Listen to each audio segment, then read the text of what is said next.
எங்கள் வீட்டுக்காரங்க கொடைக்கானல் போயிருந்தாங்களா, அப்போ வந்து இந்த கேரட் இதெல்லாம் வாங்கிட்டு வந்திருந்தாங்க. அப்போ இந்த கேரட்டு அவங்க விற்கிறவங்க சொன்னாங்களாமா, இந்த கேரட்டு மட்டும் காய வைக்காமல் இந்த மேலே ஒரு செடி மாதிரி இருக்குல்ல, இதை வந்து சட்னியாக நீங்கள் வச்சு யூஸ் பண்ணலாம் அப்படின்னு சொல்லிட்டு இந்த செடியோடையே கொடுத்துருப்பாங்க போல். அதுவும் அப்படியே வாங்கிட்டு வந்தாங்க.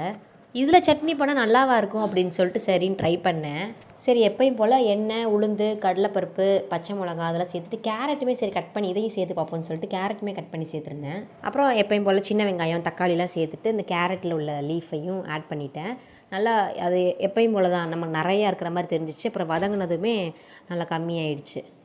லாஸ்ட்டாக அரைக்கும் போது புளி சேர்த்துட்டு ஆறுனதும் நல்லா அரைச்சி எடுத்துட்டேன். இந்த சட்னி நீங்கள் செஞ்சு சாப்பிட்ருக்கீங்களா, இல்லாட்டி இந்த கேரட் இலையில் வேறு என்ன செஞ்சு சாப்பிட்ருக்கீங்கன்னு சொல்லிட்டு அதையும் கமெண்ட் பண்ணுங்கள். எனக்கு இது செய்யும் போது கூட வந்து ஏதோ இருக்கும் சாப்பிட்லாம் அப்படின்ற மாதிரி தான் இருந்துச்சு. ஆனால் சாப்பிடும் போது உண்மையிலே சீரியஸாக சொல்கிறேன், செம்ம டேஸ்ட்டாக இருந்துச்சு. ஒரு டிஃப்ரெண்ட்டான டேஸ்ட்டு நல்லா இருந்துச்சு. அந்த சட்னி எல்லாருக்குமே எங்களுக்கு பிடிச்சிருந்துச்சு. என் பாப்பாவுக்கும் வச்சு விட்டேன். அவளோட ரியாக்ஷனுமே ஓகே அப்படின்ற மாதிரி தான் இருந்துச்சு. நீங்கள் கொடைக்கானல் போனீங்கன்னா ஃபஸ்ட்டு என்ன திங்ஸ் வாங்குவீங்க அப்படின்னு சொல்லிட்டு அதுவும் கமெண்ட்டில் சொல்லுங்கள்.